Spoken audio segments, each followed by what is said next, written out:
That's anyway correct. So we start this first talk by Alain-Sol Sznitman on disconnection of discrete cylinders and random interlacement. Okay, so well, thank you very much for the introduction. Also, thank you to the organizers for the invitation to be here. And I've heard quite a few stimulating talks. So what I'm going to talk about is going to be maybe a little exotic for the audience here. So I will give more an overview of results so that you have an idea about some of the stakes and what are the issues there.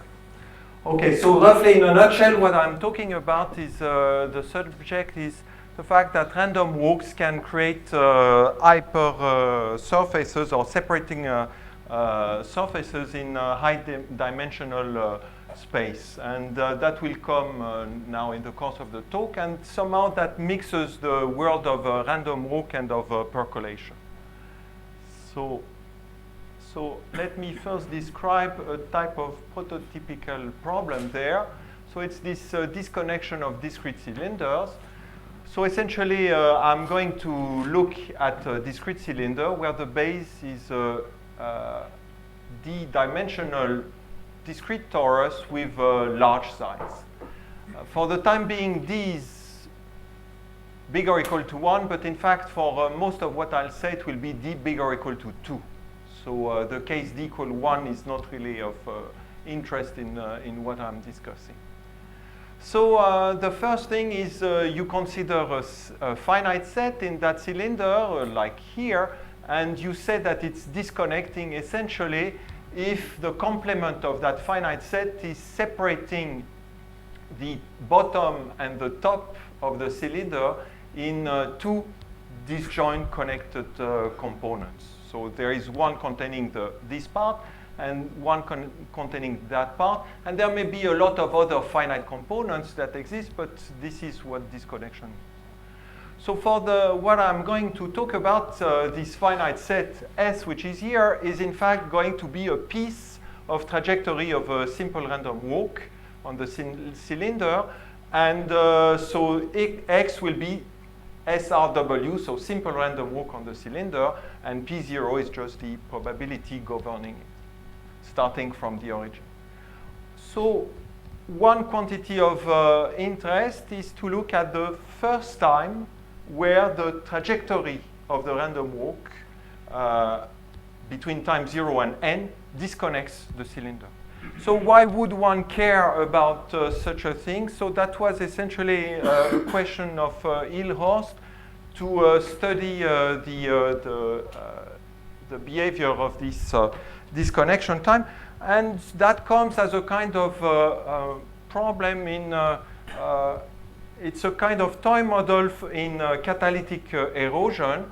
So essentially, you should think of the random walk as being here a termite in a wooden beam. It's creating a damage.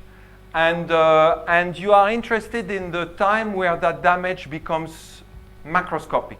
And one natural way to say macroscopic is that simply if you pull apart, the rod breaks.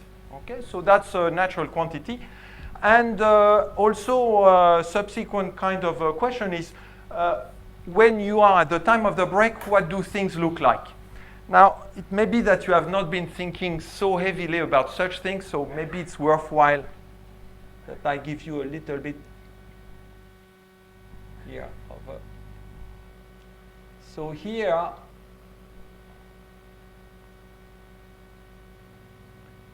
you have, what you are seeing is not the trajectory of the random walk. You are seeing what comes at the time of the break after the termite has eaten the structure. And so this is a simulation of Laurent Gurgen. So you see you have a structure which is a rather slushy material. And some of the stakes is to understand a bit what's there, what you see there. So let me write, there is some joke. So this simulation is due to Laurent Gurgen, a former student of mine. So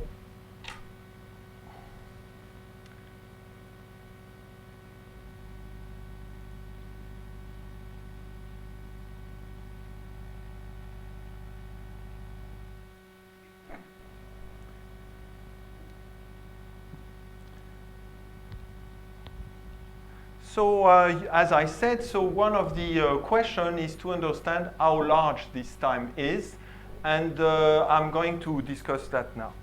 So let me, I think you have read that, so just so that you have some memory of the previous.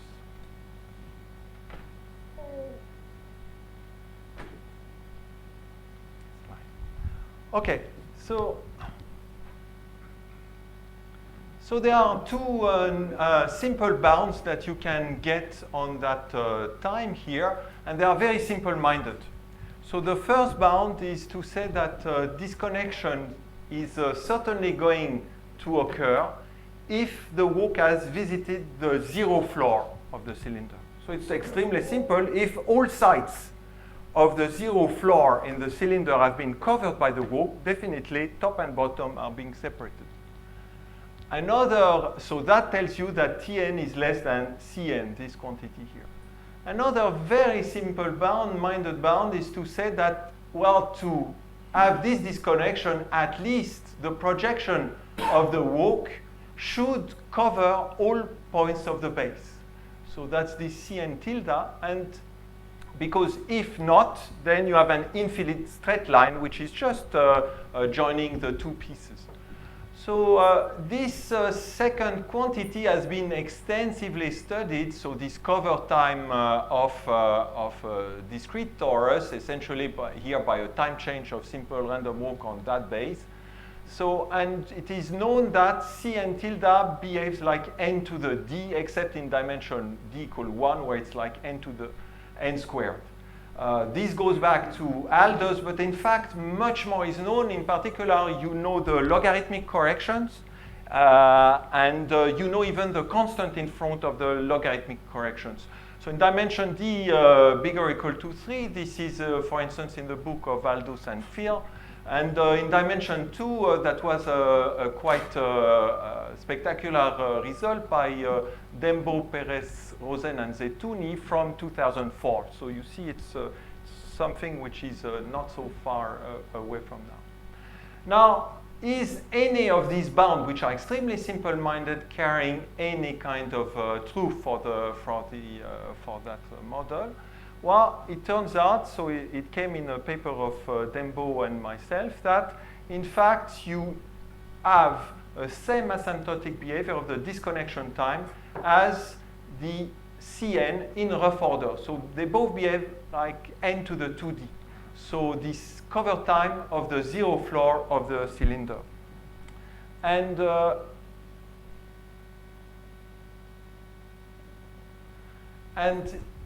in fact,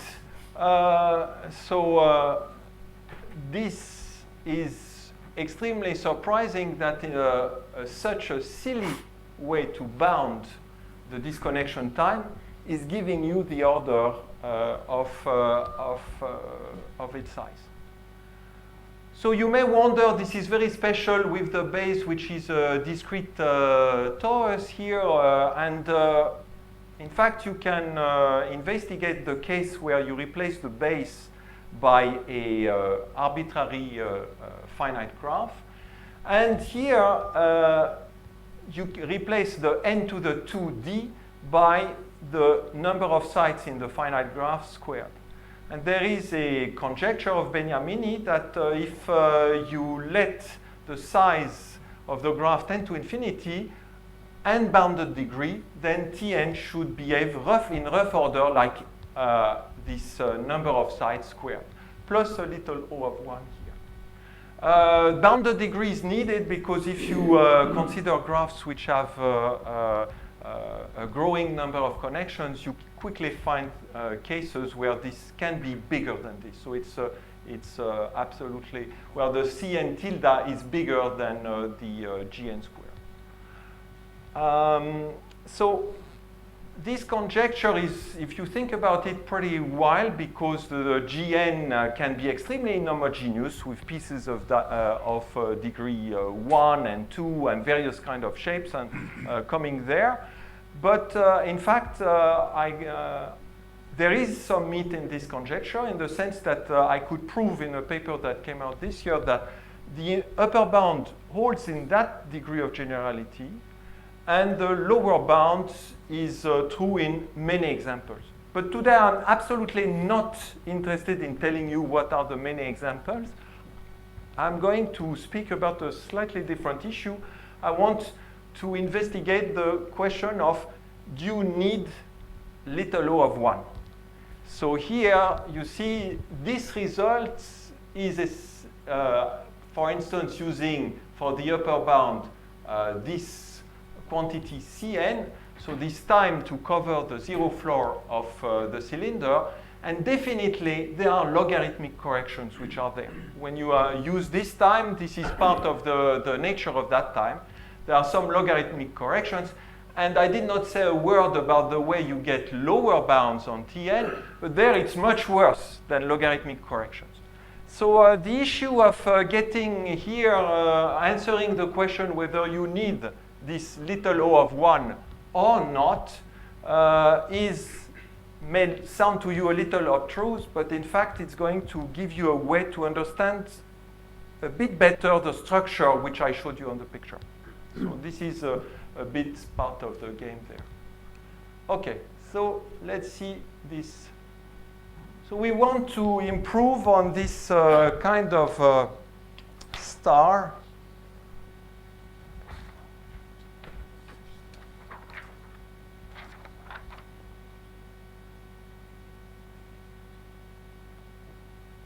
And that goes by having a kind of model for what is the microscopic nature, the microscopic structure that you see in the cylinder by times of order the base squared. So essentially, so here that should be a kind of large microscopic window. You look at what the random walk has left there, and you should have now on the full of ZD, so something which is a model which is translation invariant. So that should be a kind of local model for what's going on. Now this model, I'm going to describe to you something which is a kind of building brick for what you really see here. We'll come back to that question later. And this building brick are these random interlacements. So how are they constructed? So as follows. So I have first to say that I've done a little shift of notation here because it's convenient now to take the base which is d minus 1 dimensional, so that you are dealing now with ZD. So the previous d bigger or equal to 2 is a d bigger or equal to 3 now. So the first thing I need to recall are some notions of potential theory which have to do with the equilibrium measure of a finite subset of ZD and the capacity. So the equilibrium measure of a finite subset of ZD is going to be something which, if you have a K like this, it's a measure, so it's something which is living here on the boundary, the internal boundary of that set K, and it's having at each point X on that internal boundary a value which is the probability that the walk starting from that point never comes back to K from then on, after time 1. So it starts, of course, in K, but after it never returns. So this is the equilibrium measure of K, and the capacity of K is nothing else than the total mass of that equilibrium measure. Now, for reasons that would be a little long to explain, that have to do with the structure of the excursions of the walk in the cylinder, what we are looking as a kind of object in order to construct what is drawn here is a system of Poisson point measures on trajectories, and on nearest neighbor trajectories, mu, k, u, where u for the time being is a fixed non-negative number, and k will be varying among all finite subsets of ZD. Okay, so what kind of things do we want? So this is the kind of condition that we want from that. So this compatible system should satisfy two conditions.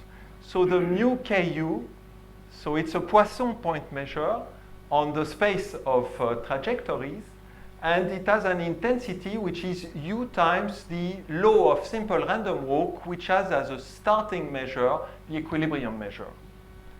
And the total mass of this probability, it's a probability on the set of trajectories, has mass u times the capacity of k. And there is a compatibility as you vary k, so which is that if k is contained in k prime, well, mu ku, so the measure, the Poisson point measure corresponding to the smaller, is obtained by sweeping the one corresponding to the bigger one. So I need to explain to you what sweeping is. It's a kind of classical concept of potential theory. I'm not writing any formula. What it is if the measure, so it's a random point measure, it's a sum of Dirac masses on trajectories, mu k prime u is corresponding to these trajectories w prime 1, which is here, and w prime 2 and w prime 3. So you look at those trajectories that are going to enter at some point k. So here, for simplicity, I took k prime and k to be boxes. And once they start to enter, then you set time equal to 0 for a new starting trajectory, which is here w1, and here this is w2. So note, for instance, w prime 2 here does not enter k at any time, so it does not contribute to mu ku. So this is this operation of sweeping. It's a very classical operation of potential theory. And here you have this kind of infinite system of compatibilities that you want. In order that you get the orders of magnitude straight, and this is why also I wrote this in with boxes, the order, the number of trajectories on this bigger box L prime is of order u times L prime d minus 2. It's not the volume. It's L prime d minus 2. It's the capacity, which is giving you the order of magnitudes. And for instance, on the smaller one, it's u L to the d minus 2. Now it turns out, and usually it's unsettling people, there is a simple construction on a complicated space to solve at once that problem. You see, you don't need to do any projective limit to solve these infinite systems of Poisson point measure. In fact, you can simply construct a single Poisson point measure on a more elaborate space. So what is this more elaborate space? You are looking at doubly infinite trajectories, so they are indexed by z, with value in zd, and they come from infinity and they go to infinity, and you are not looking at them directly, but you look at them modulo time shift. So you forget what's the origin of time. There is no natural origin of time which is there. Now, so essentially when you are doing that, so when the Poisson point process will have a state space, it will be a collection of points in that space of infinite trajectories modulo time shift. There is no natural way, given such a trajectory, to say the origin of time is there. However, you can construct on this space local charts. And these local charts correspond to finding some finite set, picking some finite set, and looking at those trajectories that enter that finite set at some time. Now, for those, you can set the origin of time, so they can synchronize their clock by saying the first time they are there, this is time 0. So that gives you, if you want, a way to set a kind of local chart on this space. And once you have done that, well, you are almost ready to state what is your intensity measure, because after all, I want to construct a Poisson point measure on that space W star. And I'm going to give you in 1 minute this intensity measure. So just because I think all this is rather exotic, so I should give you a chance to. Okay, so so what's the intensity measure? So it's something that you construct, say, like a Riemannian volume. Essentially, in local chart, you are able to come back to real trajectories. And so what this formula is saying is that the measure nu, which is sigma finite, on that space where you want to construct your Poisson point process, when restricted to this local chart, read in the local chart here, is qk. And what is qk? It's something which is living on trajectories which at time 0, on double infinite trajectories, which at time 0 for the first time enter k. And the law, except that it's not a probability, of the time 0 position of that trajectory is the equilibrium measure. So the total mass is the capacity of k. And conditional on the position at time 0, the forward motion and the backward motions are independent, and with respective distribution, on one hand, simple random walk starting from the point, and on the other piece, the backward piece, it's simple random walk condition never to return to k.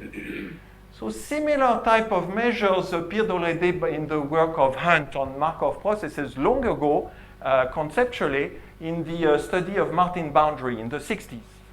However, most of the constructions were going under projective limit constructions. Here, it's a different idea. It's essentially patching what expressions that you have in local charts. So the expression that I give you make no sense as being coherent on W, but on W star, when you read them back on the space W star, they induce the same measure. It's just a question of checking that you have this compatibility. So that gives you a measure here. And you have then the standard construction of you have an intensity measure, you can construct a Poisson point measure. Now, it turns out that you want to let u vary. So what you do, you introduce a second kind of variable, which is R plus, and you do a Poisson point measure on the product space, W star product R plus, with an intensity which is the product of that nu here and du. So your canonical space for random interlacement is simply a sum of point masses sitting at these double infinite trajectories modulo time shift and labels ui. And what is the mu ku which is solving this problem here? It's the sweeping on k of the sum of point masses which have a label which is less or equal to u. So in one stroke, you have solved this infinite system of compatibility relations at the expense, of course, of working on a slightly more abstract space, which usually destabilize half, if not 2/3 of the audience. So, this is, yeah, I'm speaking by experience. So this is something which is now giving you a very interesting measure because it has a lot of very nice properties. It's something which is invariant, so the measure that this Poisson point measure is invariant under the time reversal action. So you can somehow run the time backwards on these trajectories modulo time shift. If you do that on all of the points, well, you obtain something which is the same measure, the same Poisson measure. You can also shift all trajectories by one vector constant. So by the same vector. And you obtain still the same Poisson measure. So it is translation invariant. It turns out that this construction is something that works in great generality. In fact, for all self-adjoint or reversible transient Markov chains, or worded differently for transient random walks on transient weighted graphs. So you have such a measure that you can construct. It's a very canonical, very solid object. Of course, on such a structure, there is no notion of translation invariance, but time reversal works. So it's a very, yep. So I'm sorry, could you just summarize what you've told us in Yes. Last two slides, because I got lost. Yes. So yes, I know it's something which is usually. So what I'm saying is, what I told you is there is a way to solve the problem of constructing an infinite system of Poisson point measures, which Poisson are point measures on what? on W. So on W plus, which are the nearest neighbor trajectories that go from n, and n from, I'm French, so it contains the 0, and that go to infinity. So that's a kind of canonical space for random walk trajectories on ZD when these. You're going to put a Poisson measure. Yeah, but not just one. Yes. You have a whole system of them, and they are compatible in the sense that if you want to know what happens in the smaller box, well, all the information is already in the bigger box. And it's only those guys that are going to enter the smaller, then you just start the clock at the time when they enter, and that are the trajectories of your Poisson, of your point measure. And you want that the intensity here is U times the law of random walk with a starting measure here, which is EK. So it's saying that at the start, here, you have this equilibrium measure which is coming. And this is why on that transparency here, I'm saying the order of magnitude in this box example of the number of paths that you see in that point measure, it's U, well, that's here, times the capacity, and capacity is constant times L prime to the D minus 2. Okay? That's the order of magnitude, the number of trajectories that you see. And so this is the weight. What is this? So this is the intensity measure, which means that, so this is W plus, and let me take a region A, which is here. So what I'm saying is that the number, so points are trajectories. So the number of trajectories that I find in A, so which is mu k u of A, it's something which is a Poisson distributed with a parameter which is U times the probability when you start with the equilibrium measure K of seeing a trajectory in A.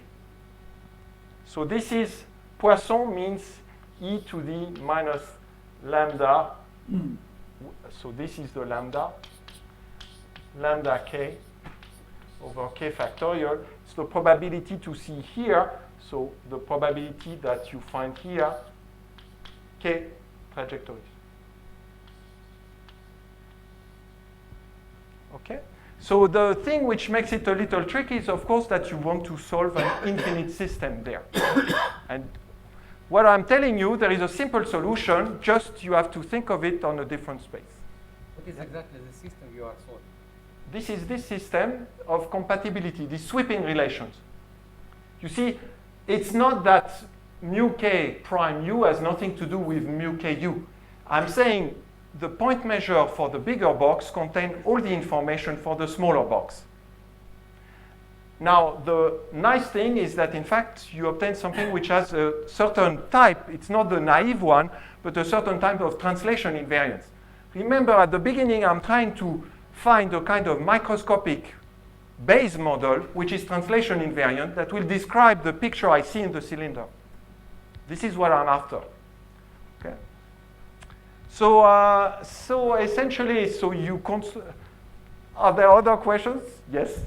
Just to make sure, so yeah. It is possible to have several trajectories going through one single point? Sure, of course. Yes, it's a Poisson number that you have there, which is a Poisson with this ek of x. Yeah.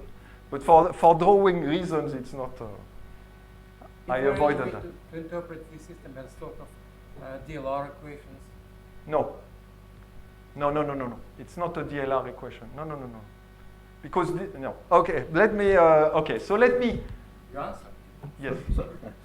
Yes. It's the famous what part of no don't you understand?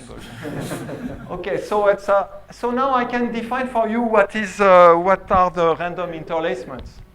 So the random interlacement at level U, it's going to be here in your, so you have your Poisson, I should put the, so you have your Poisson point measure on that strange space here. So omega, little omega. So IU of omega, it's going to be a subset of ZD, which is essentially just the union of the ranges of these WI star here in the support of omega, which have a label which is less or equal to U. So this is IU. So the bigger U, the bigger that set. So you are piling up more and more trajectories because you relax the constraint on the labels. And the vacant set is just a complement of that set.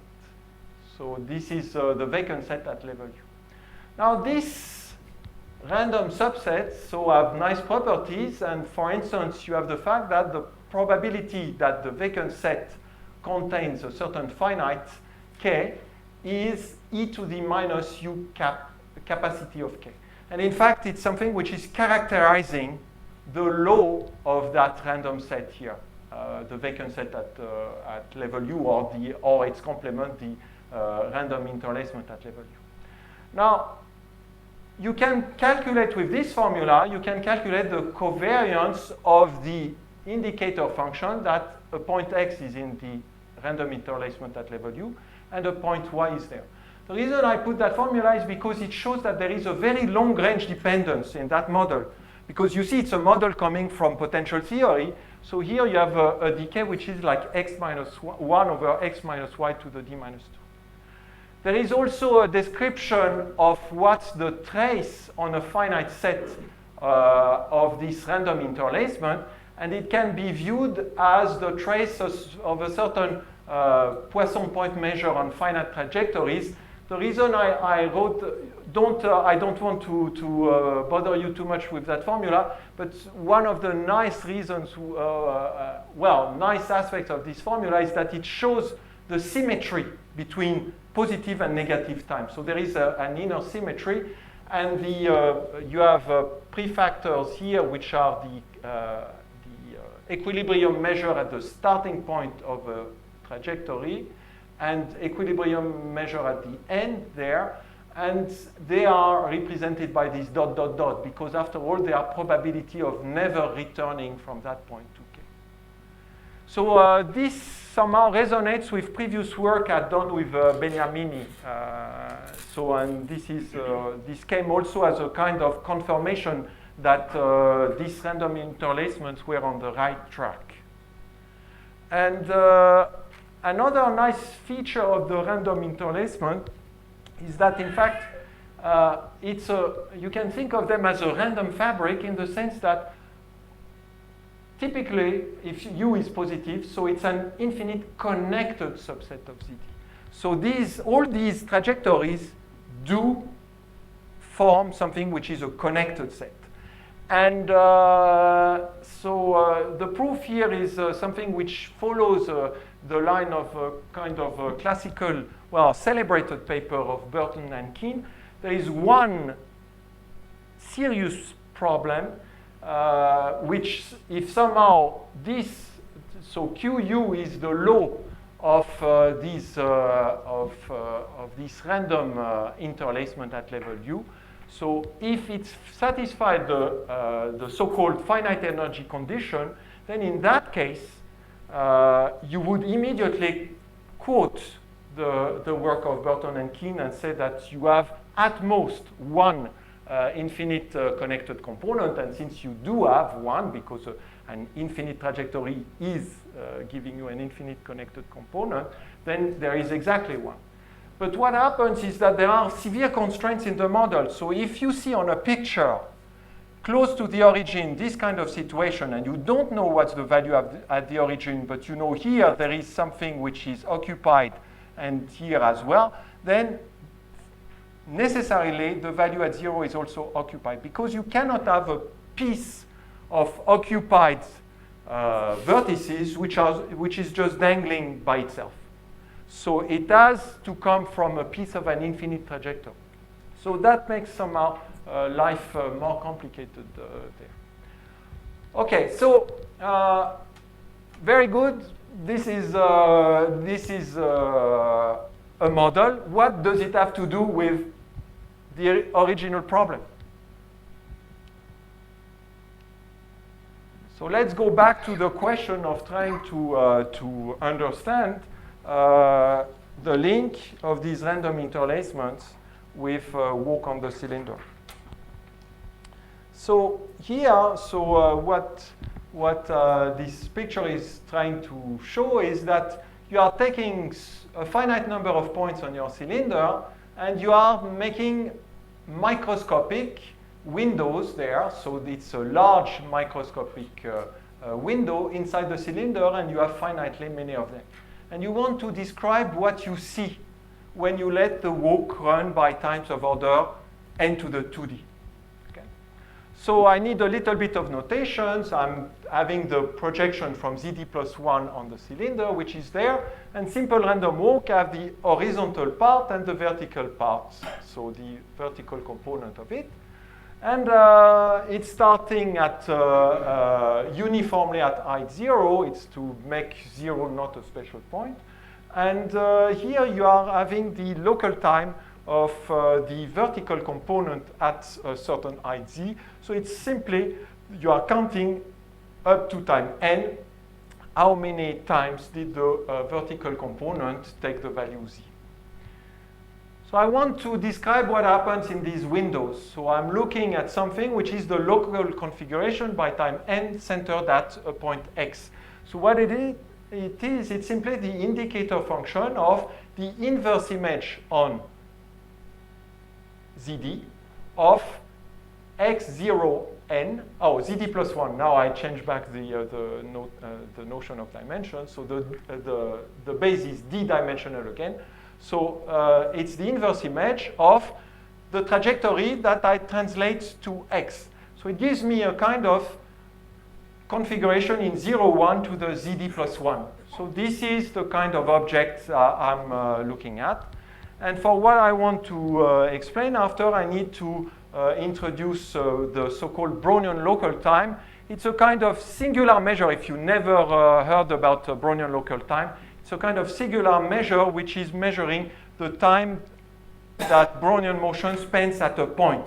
It has 0 Lebesgue measure, but it turns out you can construct a random singular measure which is living on that set of times where it's at a point. So this is something which is increasing with t, and somehow properly renormalized measures this time spent by Brownian at the site V on R. Okay.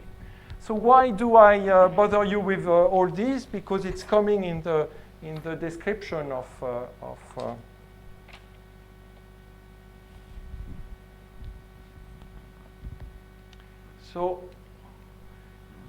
So the description of the link of the random walk on the cylinder with this random interlacement comes as follows.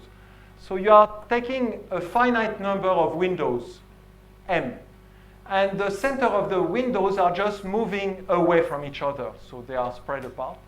Their height is something which is stabilizing in scale n to the d, so these are finite given numbers.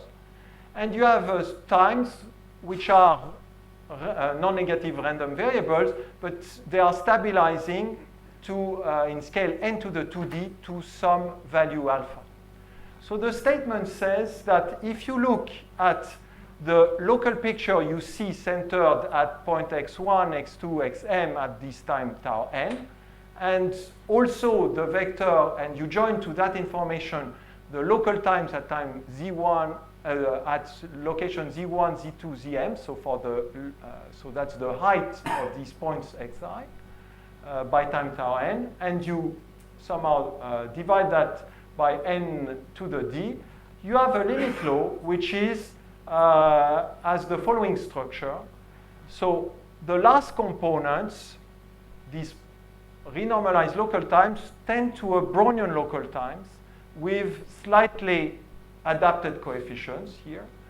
And conditional on these last components, what you have in the first variables here are independent variables with distribution that of a random interlacement at a level u, and u is one of these random parameters, u1, u2, un.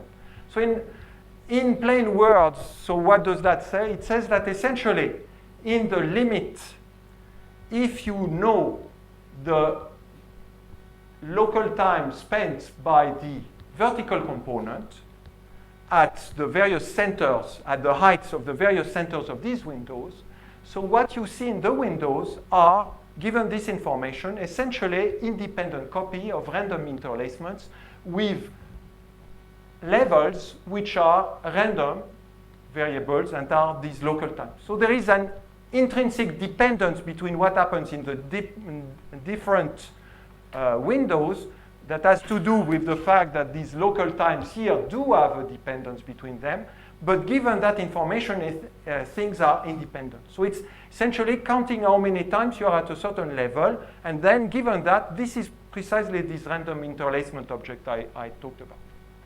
So this has been, there is a version which, of that result which I have no time to discuss, especially I see time flies. So on the torus, directly by looking at the trajectory of random walk up to times u times n to the d. And there is a version where of that result also very recently by David Windisch corresponding to a more general basis. Okay, so now we started with the problem of studying disconnection. So what does that tell us? It tells somehow that the structure that we are looking at locally looks like these random interlacement. And now, by the time when there is no disconnection, you are able to connect top and bottom of the cylinder. And when there is disconnection, there is no such connection which is, so in the complements, that's in the complement of the simple random walk. So somehow that brings to you the question of this random interlacement that we have described. So if you look at the vacant set, well, is it something which is percolating or not? Or in other words, these random interlacements, can they be blocking or not directly? Okay, so let's look at that question now. So worded here, it's can this random interlacement at level u be a rainproof fabric, so something which is blocking? So what you do, you introduce the kind of classical objects of Bernoulli percolation. So you have the probability of having an infinite connected component meeting the origin. So that's this function eta of u. And because you have ergodicity, you have the fact that having a positive probability of having an infinite component in the vacant set, which meets 0, is equivalent to somewhere you have an infinite component in V of u. And in a very soft way, because you have monotonicity, you can introduce the first time where this function eta of u vanishes. So you are bringing more and more trajectories, and maybe at some point it's going to somehow block the possibility of having an infinite connected component. So far this is extremely soft. The thing which is not soft at all is to know that this u star is non-degenerate. So that came in two waves. So in the first paper of 07, so it was shown that u star is finite for all these for the model, so d bigger or equal to 3, and the fact that u star is positive for d which was at least 7. And I was extremely pleased when 1 year later with Vladas Sidoraficius we were able to boost the method of the first, adapt some of the ideas of the first proof, and show that in fact it's true for all dimensions. And in both papers, there was the fact that for small u, in fact, the vacant set percolates in planes. So it's an amazing thing because you are piling up these kind of random walk trajectories, and there is a parameter such that at certain time it becomes a kind of blocking material. Okay. So the proof, I doubt that I will say so much about it, but it has to do with renormalization, and there is a certain idea in order to treat interactions, because as I said, there is very long-range interactions there. Which is going with sprinkling. So one is adding more trajectories in order to control these interactions. Now, as I said, for u less than u star, you have an infinite component. There is the question, do you have one or many? And it was shown by my PhD student, Augusto Teixeira, that in fact, if you have an infinite component, then there is one. And in fact, out of that, you get the fact that the function eta, which you have here, is something which is continuous and has at most one jump. And there, of course, the issue whether there is a jump or not is unresolved there. OK, so good. So now this is something, yes. And now what does that bring for our initial problem? So let me now come back to the, so I'm getting back here to the question of,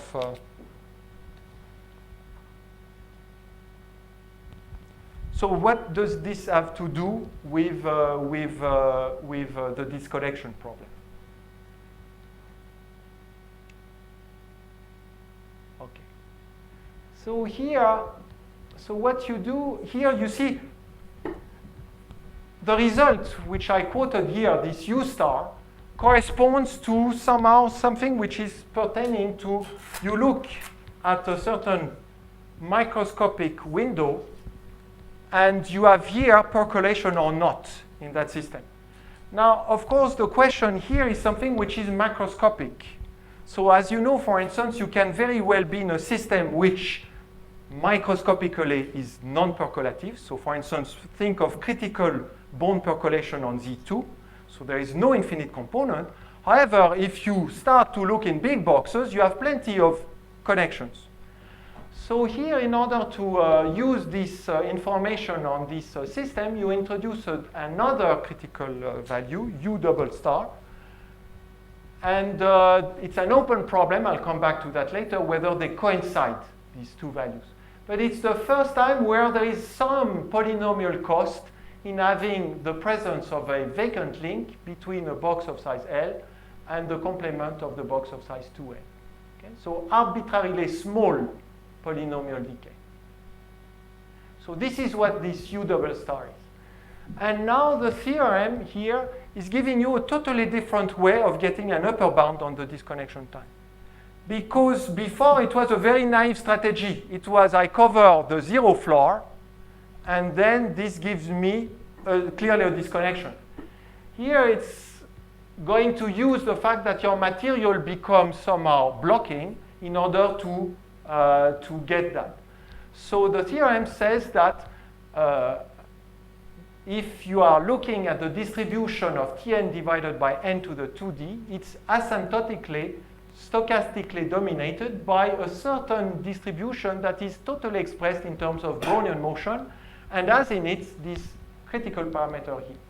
What is this zeta? It's the first time where somewhere on the real line, the Brownian local time exceeds the value u. So this is this zeta of u. So in particular, you have the fact that the Tn, typically in a stochastic sense, are no bigger than n to the 2d.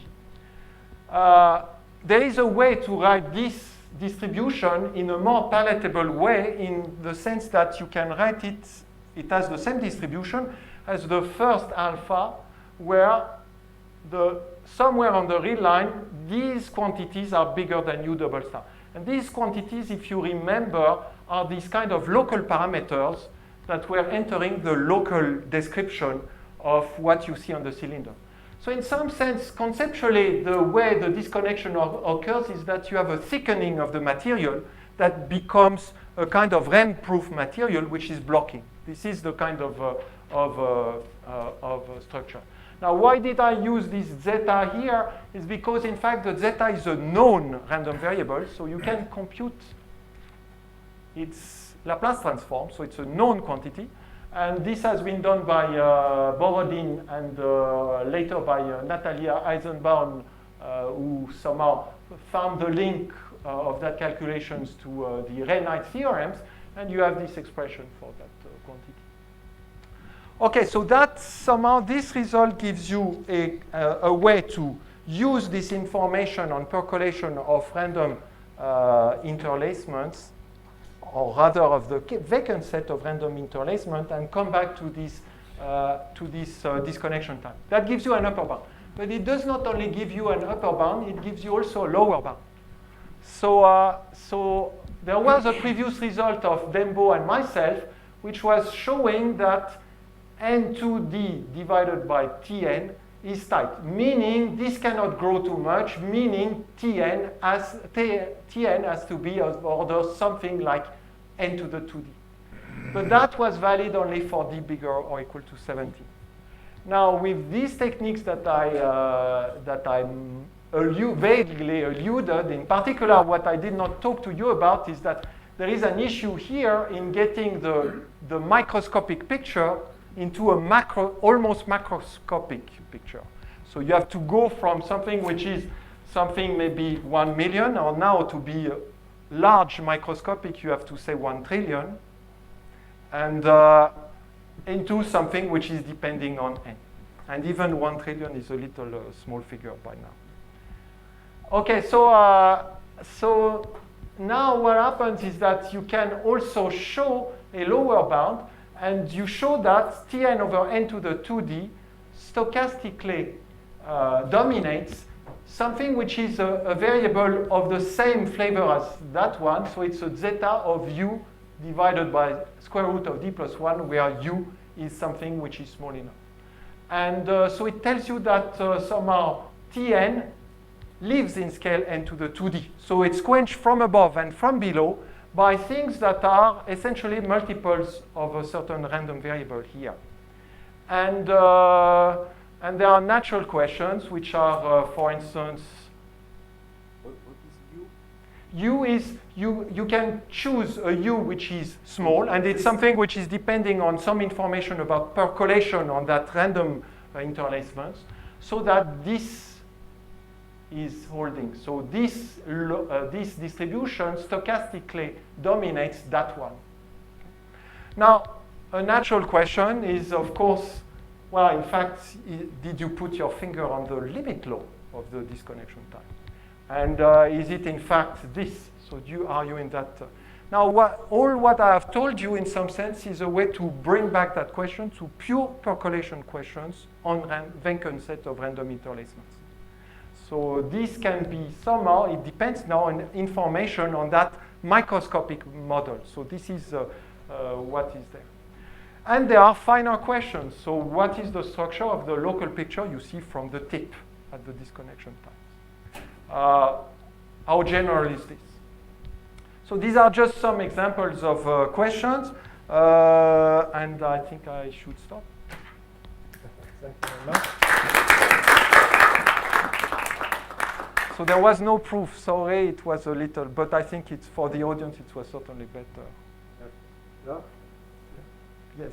So the main topic is disconnectability of such an object, but it seems that such an object may be topologically disconnected, Yes. but not mechanically. Here's one example. Here's another example. Yes. But yes. No. There, of course, for me, the interest was not that. My interest was, you see, to have a kind of idea of what was going on. You see, my interest was exactly to have an idea of the limit structure that you have there. And this is somehow getting this paradigm of getting into a thickening of a material. It's a totally different mindset from having a kind of covering of a given surface. You see, it's not at all that you are trying to optimize on a surface that you are covering. It's not that. It's a percolation problem which is driving the problem there. So this was that. It was not the question of the original question is of course of interest, and there are many toy models there. But you see here you fall on extremely universal objects of probabilities. In fact, to describe these random interlacements are very basic in terms of potential theoretic nature. Do these thread-like or fiber-like cavities really occur? Quite often in organic material, media, cavities grow as surface-like objects, even sphere-like objects. Yes, there you have the wrong person. But to ask this question. But I know you have. From the experimental side, I know, for instance, that there are physicists in Princeton who are interested in the way worms are eating their way out in materials. And people are interested in the kind of slushy material that you obtain in the limit. So this was an example of that. It's not more, not less. Maybe a bit Yep. wild question. So there's a question about tightness of the actual cover. Yes. The properties. Yes. Do you think? So the cover time is off. The cover time is off by logarithmic No, I understand, area. but Yes. if you do a proper Yeah, centering and rescaling, you could ask whether it is tight. Yeah, but that's a kind of this one. Okay, that will fall on much more classical kind of issues there, which have to do with cover times of torus and knowing whether the notion of what's the fluctuations. But this is, you see, somehow this is a different mindset in the sense that it's. Here, you are not fixing a priori any surface and waiting until you cover it. You are waiting until a material becomes somehow so thick that you cannot go through. You are constructing something like a Gore-Tex type of material. So this is it's a different kind of issue. And of course, I had no time to talk about proofs, but there is quite a bit of renormalization going there. So you see, you cannot, there is no independence, there is long-range dependence. So just, you see, there are kind of pictures of renormalizations. This is purely now just at the level of pictures, but just to tell you here, behind you have this long-range dependence, which is a serious problem in dealing with this material. I think we should, in order not to shorten the coffee break after the next hour too much, so we should postpone further questions to private discussion. So